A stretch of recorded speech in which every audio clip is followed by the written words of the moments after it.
y'all don't really want it like that. Yeah. Here comes the, no, here comes the. G'day folks, welcome to another NQ Petro Brothers weekly wrap, proudly brought to you by ASN Cairns for all your supplement needs. Final rounds of the fixture season have come and gone. Saw the club travel down to Tully Showgrounds to meet the Tigers. Unfortunately not in 3 grades, only the 2. We're a bit light on for the Colts grades, so forfeiting our second match of the season. It's a bit of a sad situation, but it's the fact of the matter. But that will still see our side finish in second and move into the finals. Not with the momentum that we're hoping for, but still to finish in second and get that second bite at the cherry. The final round, of the competition saw us with the bye, so our final matches were against those Tigers down there. Our reserve grade side come away with a really strong 36 points to 14 victory though, actually. And Peter Louis, the star of the show, as he grabbed himself a hat-trick of tries.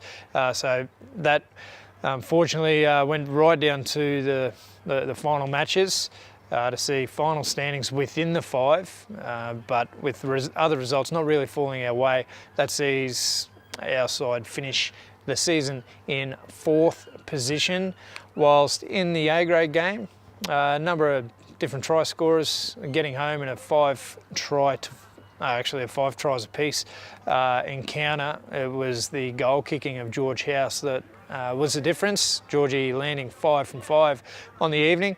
That 30 to 26 scoreline belied the early nature of the match. We got out of the blocks extremely well and looked as though we're going to be in a position to rack up a bit of a score, but full credit to Tully. They really fought their way back into the match and it became a real seesawing encounter from about the 20th minute mark, and the match really did go down to the final play. Tully shifting the ball around and putting in a bit of a hopeful kick across to the right wing, where unfortunately, or fortunately for us, the bounce didn't favour the Tigers as it run into touch, and that left the scorelines at 30 points to 26. But what they did also was secure the minor premiership for the club, so huge congratulations to our A grade side for taking out that minor premiership. Moving forward into this weekend sees all the action move over to Barlow Park as the CDRL enter their finals phase. Our day is going to get kick-started at 11:30 a.m. as our Colts side take on the Atherton Roosters.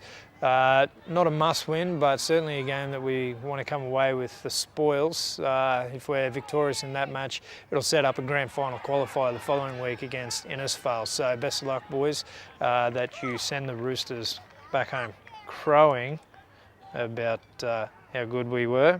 Whilst in reserve grade, we'll take on a really confident Mossman Port Douglas Sharks side. That game kicking off at 1 p.m. Sharkies flying high across a couple of grades. Their A grade side taking part in finals for the first time in nearly 2 decades. So big congratulations to the club, and obviously with the mood around the club at the moment, that means that their reserve grade side are full of confidence also, and they'll be certainly keen to knock us off this weekend. Should we get through this weekend with our reserve grade side, that will see us meet the loser of the Suburbs and Mareeba clash. So fingers crossed we get away with those 2 wins, and that puts us into 3 matches the following week, 2 being grand final qualifiers and 1 being another elimination final. Fingers crossed we get those victories this weekend. We're coming to next week preparing for those 3 finals. Until then, go the fish.